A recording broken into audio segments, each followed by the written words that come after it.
Robert Capri on the camp. Why can't you allow others, if they so wish, to do what you did? The reason why President Mugabe had to be removed is very clear.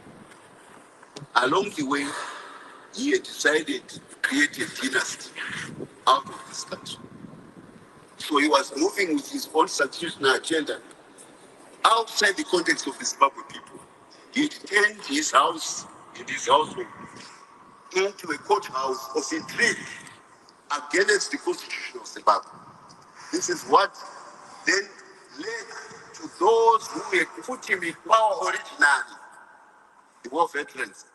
We know where Mugabe came from. We know how he got to that power. We made it possible. The Mkakao document. We made it possible. The war which was fought, we made it possible. He has no particular possession of the attributes of that war. He can't say it's my war. He couldn't say it's my war. But he was taking all those sacrifices of the people and turning it into a family dynasty. That's antithesis of the revolution. And worse, when the day of 17 comes, his appointed minister of justice, Hector Bonyong, decides to change the Zimbabwean army by imprisoning all the generals. Hitherto, they'd been staying in their barracks, not unduly concerned about what was going on. But when dockets were signed for them to be removed, because someone was writing on the dynastic pretenses of Mugabe, of course, the people of Zimbabwe and their army united. Because this country is born of the unity of the people of Zimbabwe and their army. And they said, we will not tolerate this nonsense. This is the reality. If you begin to subvert the state, yourself as head of state, in the country, that's why there's a difference between President Mnangagwa saying, I'm a constitutionalist, I follow the constitution, from Mugabe saying, my wife becomes the new queen when I'm gone. You all saw it. She was even prepared to say his grave will rule, his boss will rule from the grave. You all saw it. You saw it. What sane country tolerates that kind of nonsense? More so, a country which went through the pains of a terrible war to restore its identity. So there's no juxtaposition between President Mnangagwa, a constitutionalist, and Mugabe, a dynastic change. It's said. Some people say, well, we're revising our view about Mugabe. No, we are not. We are being consistent as revolutionaries. When the time came that a leader is no longer serving the revolution, we removed them. And our people supported the war even when leaders were removed, because leaders had tried to become entitled to the revolution.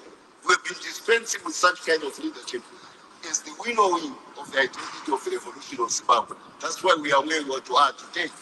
And whenever a leader becomes bigger than the revolution, we deal with it, because that is the tradition of ZANU PF. That's what answers your question. Mnangagwa is a constitutionalist. Mugabe was a dynastic pretender towards the end of his career. Maybe he was always, but he never showed it. But the day he started showing it, the flags went up, the red flags, and in the end, we showed you who mattered. The people of Zimbabwe and their state apparatus matter much more than any individual. Because these people of Zimbabwe and their state apparatus, they are born of the crucible of the armed struggle, which made each family lose a member. Each family in Zimbabwe lost somebody in that generation. We cannot afford any deviations from the revolutionary traditions of ZANU PF. I hope I answer your question. Are there any other questions? That is an economy that is where he failed to play his lectures. The second question is that the party's provincial leadership in Harare posed that Tagwirei be brought into the central committee.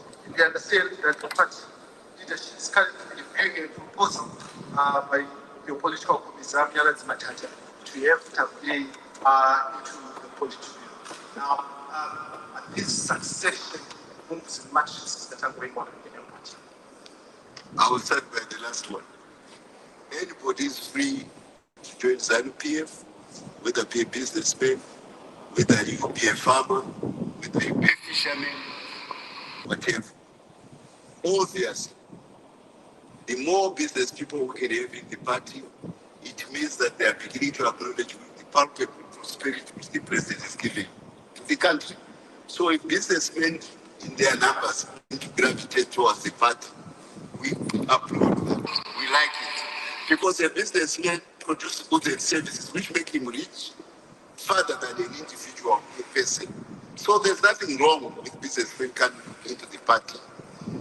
If certain provinces feel that that person should become a central committee member and they set their recommendations, the party will consider those resolutions and it will come out with an appropriate decision. What would be wrong is to say we are getting into the party so that I can become that and that post, that I can become the president. Because that is not the purpose of joining the party. The purpose of joining the party is to follow the constitution of the party and see to it that when succession or when succession is done by votes, that you comply with the tenets of that party. So it really depends on the individuals. If eventually the people of Zimbabwe or the membership of the party see you otherwise, they would have assessed you. But also don't give them don't deny them the privilege of saying they want to see somebody in a positive manner. That's why our democracy thrives. It's a mass party, it's not a blanket party. So it allows everybody to come into the party. Yes. But if you come on a ticket that I want power, the people will see through what you want, and that becomes a challenge. Hopefully, all the businessmen agents who come, they come to say we want to save the party, not to save themselves. That's how I answer that. Because saving themselves will not take them anywhere in ZANU. I can vouch for that. Just like presidents who went A1, we moved them. ZANU PF will winnow out any people who may have hidden ambitions other than following the strictures of the ZANU PF and its record for the Zimbabwe revolution.